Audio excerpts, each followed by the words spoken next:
ঘরের কোন বোর্ডটা কতটা হাইটে দিতে হবে সেটা দেখেন।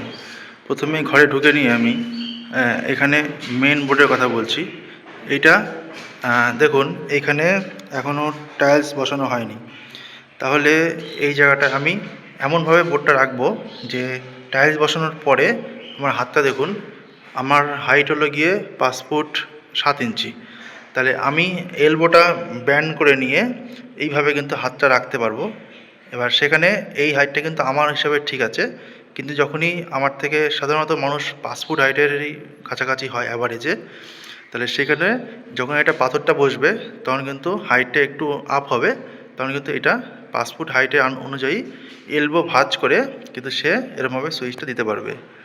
এটা হলো গিয়ে ঘরের প্রথম যে মেন ঢুকে নেই এন্ট্রান্সের বোর্ডটা, সেটা কিন্তু এরকম হবে। তারপরে ওপরের জায়গাগুলো দেখুন, এখানে 2 মডেল বসানোর কথা ছিল, কিন্তু অতিরিক্ত পাইপ হওয়ার কারণে এখানে 3 মডেল 4 মডেল একটা বোর্ড বসানো হয়েছে। এবার দেখুন টিভির যে বোর্ডটা, সে বোর্ডটা দেখুন, এখানে ঘরের মাঝখানে টিভি থাকবে, যার জন্য কিন্তু টিভির বোর্ডটা একদম মিডিলে বসানো হয়েছে।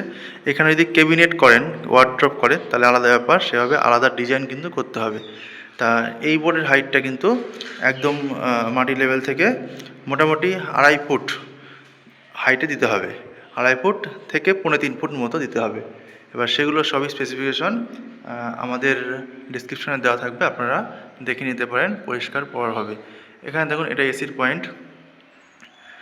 এবার এইখানে কিন্তু আমরা এই পাশে একটা সার্কুলার দিয়েছি, আর এইভাবে কিন্তু আমার এই যে বাড়ির কাজটা কমপ্লিট হয়েছে। তা এই ঘরটা একটা বেডরুমই, কিন্তু এইভাবে কিন্তু আপনারা নিজেদের বাড়িতেও বোর্ডগুলো বসাতে পারেন। আর এখানে দেখুন, এই বোর্ডগুলো কিন্তু খুব ভালো বোর্ড, মানে গ্যালভানাইজ করা থাকে, এগুলোতে কিন্তু সহজে জং ধরে না, একটু দাম বেশি, কিন্তু এই বোর্ডগুলো ভালো। যদি পারেন আপনারা এসব বোর্ড লাগানোর চেষ্টা করবেন। ভিডিওগুলো দেখতে থাকুন। আমি নতুন নতুন ভিডিও বানাচ্ছি দেখে অনেক সময় কথাবার্তা বলতে সমস্যার সম্মুখীন হতে হচ্ছে। আস্তে আস্তে ঠিক হয়ে যাবে। আমার সাথে থাকুন আপনারা। ধন্যবাদ।